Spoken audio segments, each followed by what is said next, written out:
अभी 61 आदमियों की लिस्ट है, तो योगी जी बताएं उनका भी सफाया करेंगे। अगर उनका सफाया करेंगे योगी जी तो मैं जय श्री राम भी बोलूंगा और योगी जी जिंदाबाद भी बोलूंगा। अच्छा, मेरा भारत तो जिंदाबाद है ही, तभी बोलेंगे जिंदाबाद। बिल्कुल, देखो रोडों की तो समस्या बिल्कुल खत्म कर दी, गुंडागर्दी बिल्कुल खत्म कर दी, लेकिन जो एक जाति पक्ष है, मेरा मानना है अगर इस पे कंट्रोल हो जाए ना तो बल्ले बल्ले। पुलवामा में 40 शहीद हुए, आज तक उनकी इन्फॉर्मेशन कहाँ है सर? किसने कराया था?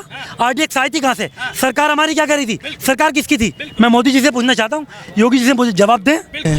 हमारा मानना यह है जो कानून का तरीका है, जिस तरह उनको भरे चौराहे पर गोली मार दी गई, ये तरीका ठीक नहीं था। कोर्ट के जरिए कार्रवाई कराते, हमारी तरफ से उनको फांसी चढ़ा देते, हम उस पर सहमत थे। लेकिन ये जो रोड पर जाकर इस तरह से गुंडागर्दी करा गई, ये कानून का उल्लंघन है, बिल्कुल कानून की धज्जियां उड़ा देते। बोलिए आप, पुलिस की कस्टडी में एक आम आदमी आ जाता है, मैंने मानो सबसे बड़ा हथियारा है, असद हथियारा, उसका बाप हथियारा अतीक, अशरफ हथियारा। लेकिन सर इसका जो हल है वो ऐसा नहीं है कि डायरेक्ट गोली मार दो रोड पे।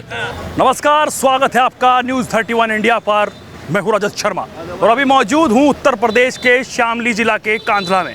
आखिरकार निकाय चुनाव का बिगुल बज चुका है और लगातार पार्टियां दमखम लगा रही हैं। बड़े बड़े नेता यहां पर आकर चुनाव प्रचार कर रहे हैं। सूबे के मुख्यमंत्री योगी आदित्यनाथ ने भी जनसभा की है और हुंकार भर कर गए हैं। बात जो पहले गर्मी वाली कह गए थे, अब की बार गर्मी शांत वाली कह गए हैं। अब आइए सीधा जनता जनार्दन से बातचीत करेंगे कि आखिरकार कैसे देखते हैं इस चुनाव को। जी भाई साहब, क्या नाम हुआ? जी, मेरा नाम अब्दुल रहीम त्यागी है। जी अब्दुल जी, क्या लग रहा है आपको जिस तरीके से निकाय चुनाव का बिगुल बज चुका है, आखिरकार जनता कहाँ जा रही है? क्या लग रहा है आपको, किस पार्टी को वोट जाने वाला है? देखिए, मेरा मानना जहाँ तक ये है कि जिस तरह की आज के दौर में हालात बने हुए हैं, उनको हालात को मद्देनज़र रखते हुए सरकार का जो तरीका है देश से एक तो गुंडागर्दी ख़त्म करने का, बहुत अच्छा है। एक देश से बेरोज़गारी ख़त्म करने का, लेकिन बेरोज़गारी पे किसी हद तक कंट्रोल नहीं हो पा रहा है। लेकिन कुछ काम बीजेपी के इतने अच्छे हैं जिनकी वजह से बीजेपी को सपोर्ट किया जा सकता है। लेकिन अगर कुछ और सुधार आ जाए, एक जातिवाद ख़त्म हो जाए, आपस से एक जो नज़रिया है देखने का वो ख़त्म हो जाए, तो हमारा देश बहुत अच्छी तरक्की कर सकता है, मेरा मानना ये है। लेकिन जिस तरीके से सियासत हो रही है, हिंदू मुस्लिम की एकता जब बनने लगती है तो उस पर विपक्षी दल अलग अलग टिप्पणियां करके उनको अलग अलग करवा देते हैं।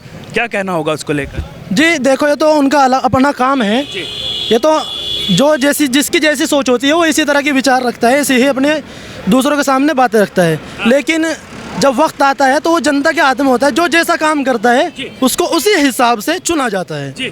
और आपको भारतीय जनता पार्टी और योगी आदित्यनाथ का उत्तर प्रदेश में हम अभी मौजूद हैं, कैसा काम लग रहा है? काम बहुत अच्छा है, बिल्कुल। देखो रोडों की तो समस्या बिल्कुल खत्म कर दी, गुंडागर्दी बिल्कुल खत्म कर दी, लेकिन जो एक जाति पक्ष है, मेरा मानना है अगर इस पे कंट्रोल हो जाए ना तो बल्ले बल्ले। तो जाति पक्ष कहाँ पे हो रहा है?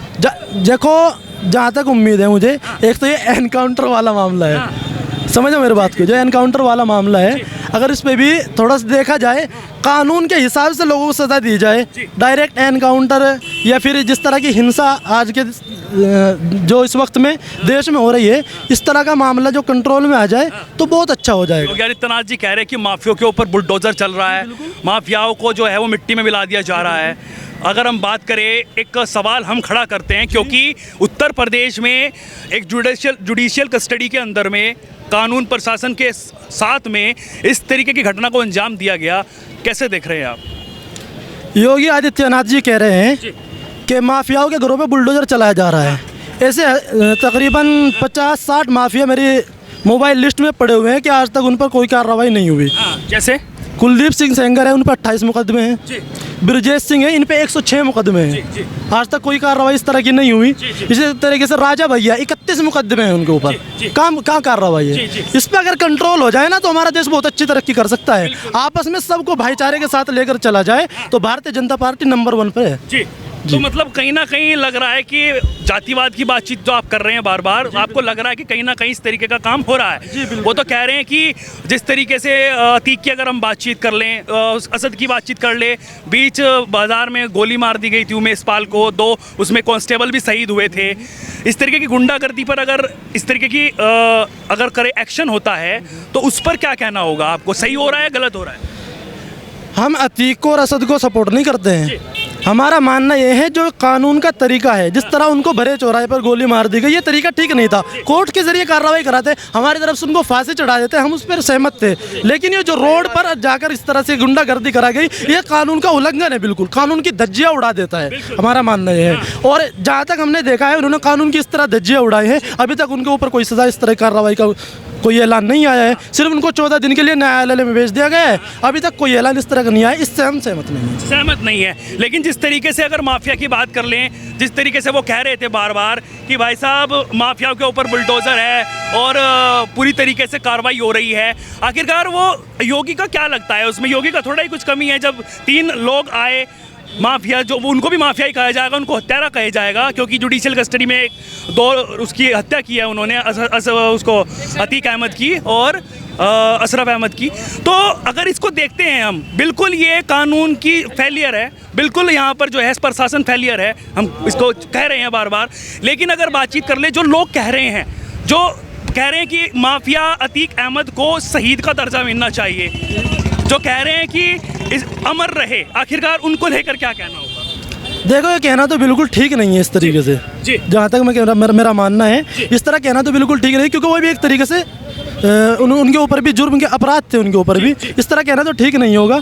लेकिन बिल्कुल उससे नीचे भी नहीं गिराया जा सकता, क्योंकि जिस तरह जुल्म करना गुनाह है, इसी तरीके से जुल्म सहना भी गुनाह है। अगर वो जुल्म करते थे तो ये ज़रूरी नहीं है कि उनके ऊपर भी जुल्म किया जाए। सज़ा देने के और भी तरीके हैं, उन तरीके से भी हम उनको सज़ा दिला सकते थे। कहते हैं कि न्यायालय जब वो उनके साथ, उनके आगे नतमस्तक हो जाता था, जज जो है वो उनका इस तरीके का खौफ था कि जज जो है वो फैसला सुनाने के लिए वो कहते थे कि हम नहीं सुनाएंगे, नहीं तो हमें ही काम हो जाएगा हमारा ही, तो उसके ऊपर इस तरीके की कार्रवाई। हाँ, अगर कह रहे भाई चलो हम मानते हैं उनके सामने जज भी नतमस्तक हो जाता था, तो क्या डायरेक्ट गोली मार दी जाए? इस पे क्या कहना चाहेंगे? बिल्कुल गलत है, गलत है ना जी, बिल्कुल। नतमस्तक हो गए हूँ। क्या नाम हुआ भाई साहब? मेरा नाम अरशद खान है। जी, अरशद खान जी इस तरीके से लगातार कह रहे हैं कि 17 साल में उन्होंने खून कर दिया था, जो कि मुस्लिम भाई थे, उनकी हत्या कर दी गई थी। तो कुछ लोग इसको हिंदू मुस्लिम के चश्मे से देख रहे हैं, तो उनको क्या कहना चाहेंगे? अपराधी तो अपराधी होता है, उसकी कोई जात नहीं होती, उसका कोई धर्म नहीं होता है। हिंदू मुस्लिम एक अलग मुद्दा है, इसको हिंदू मुस्लिम से हटा करके आप छोड़ दीजिए। असद, अशरफ और वो उसका जो अतीक, वो किसी के हमारे भाई थोड़ी थे। लेकिन मेरा मानना ये है कि जिस तरीके से कानूनी व्यवस्था, उसके सिक्योरिटी, जब वो वहाँ पे था, उसको लाया जा रहा था, कितनी सिक्योरिटी थी आप खुद वीडियो पे देख सकते हैं, गजब की सिक्योरिटी थी। जैसे कि एक MP MLA को, किसी चीफ मिनिस्टर को ले लीजिए, इतनी सिक्योरिटी मिलती है। लेकिन वहाँ पे आने के बाद आप रात को हॉस्पिटल में ले जा रहे हैं चेकअप के लिए, हो ही नहीं सकता। वो एक स्टोरी थी, एक फिल्म की कहानी की तरह थी, ये बना के ये मर्डर। क्या लग रहा है इसके पीछे किसका हाथ आपको नजर आ रहा है? मैं हाथ नहीं कहूँगा, बट ये कहूँगा ये सरकार की एक ढील है, और ये कानून का भी एक सबसे मतलब घटिया काम है पुलिस वालों का भी, कि आप अपनी व्यवस्था में आपको, आपके सामने कोई 2 आदमियों का आके गोली मार जाता है और फिर भी आप देख नहीं पाते। आपके हाथ में हथियार है, आप उस टाइम क्या कर रहे हैं? आप उस टाइम क्या कर रहे हैं? बोलिए आप। पुलिस की कस्टडी में एक आम आदमी आ जाता है, मैंने मानो सबसे बड़ा हथियारा है, असद हथियारा, उसका बाप हथियारा अतीक, अशरफ हथियारा।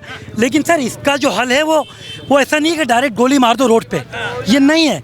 कोर्ट कचहरी को लो है, किस लिए है? बचपन से देखता है ना, 38 ईयर ओल्ड मैं आपके सामने खड़ा हूँ। कुछ लोगों का कहना है कि बहुत दिन लग जाते हैं, कानून जब तक वो उसकी उम्र ही निकल जाती है, मुकदमे चलते रहे। मैं ये कहता हूँ लाइफ टाइम की सज़ा होती है आदमी को, लेकिन वो जेल में काटता है।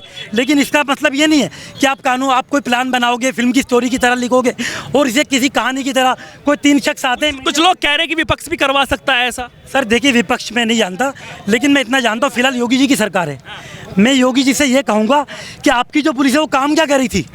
हैं सभी ऑर्डर आप पुलिस सस्पेंड कर तो दिया, 17 जो उसमें पुलिसकर्मी थे उनको सस्पेंड कर दिया। आज की मैंने ताज़ा वीडियो देखी है, जो हथियार हैं अतीक के, उसके भाई के हथियार हैं, इतनी सिक्योरिटी में उन लोगों को ले जाया जा रहा है कि आप ये लगा लीजिए योगी जी को भी इतनी सिक्योरिटी नहीं मिलती। क्यों ले जाया जा रहा है उनको? है क्यों? इतने बड़े क्रिमिनल है वो, पुलिस वालों के सामने वो हत्या करें तो उनको इतनी सिक्योरिटी क्यों? आपने कहा था अतीक को भी इतनी सिक्योरिटी प्रोवाइड करी गई थी, अब उनको भी सिक्योरिटी प्रोवाइड उस टाइम हटा दी गई, उनकी सिक्योरिटी उस टाइम हटा दी गई जब उनकी हत्या हुई। कोई भी मीडिया वर्कर बन के आते हैं, गले में कार्ड है, आके ऐसी गोली मारते हैं, ढाई ढाई ढाई।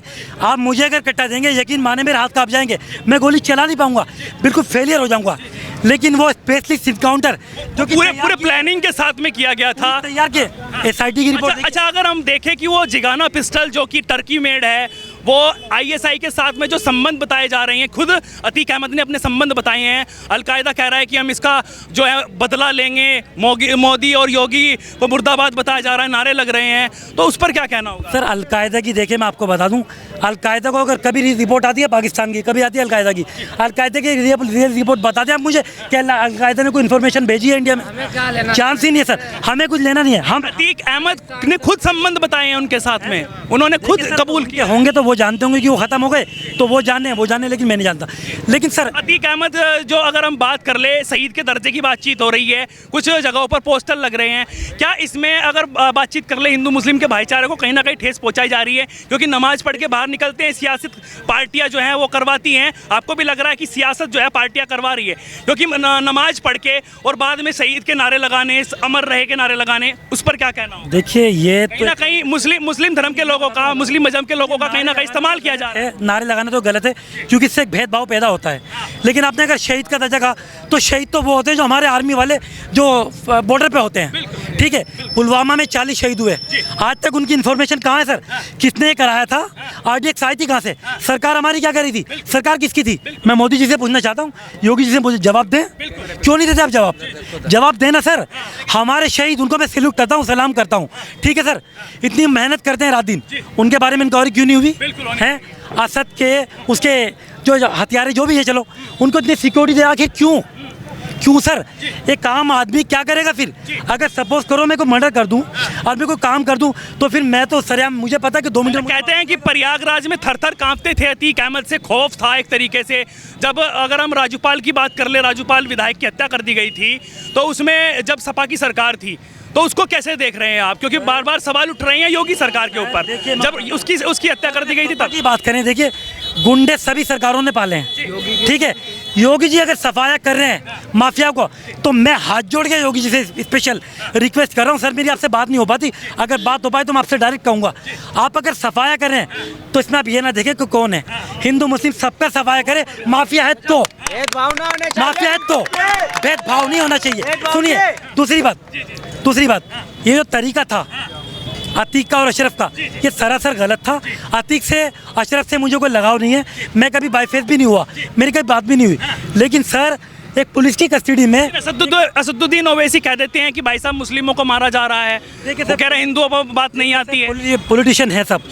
अगर मैं कहीं ना कहीं ये कहूँ कि भाई अगर मुझे ठेस पहुँचे, तो लेकिन हमें ठेस जब पहुँचती है, जब अभी 61 आदमियों की लिस्ट है, तो योगी जी बताएं उनका भी सफाया करेंगे। अगर उनका सफाया करेंगे योगी जी, तो मैं जय श्री राम भी बोलूँगा और योगी जी जिंदाबाद भी बोलूँगा। अच्छा। मेरा भारत तो जिंदाबाद है ही, तभी बोलेंगे जिंदाबाद।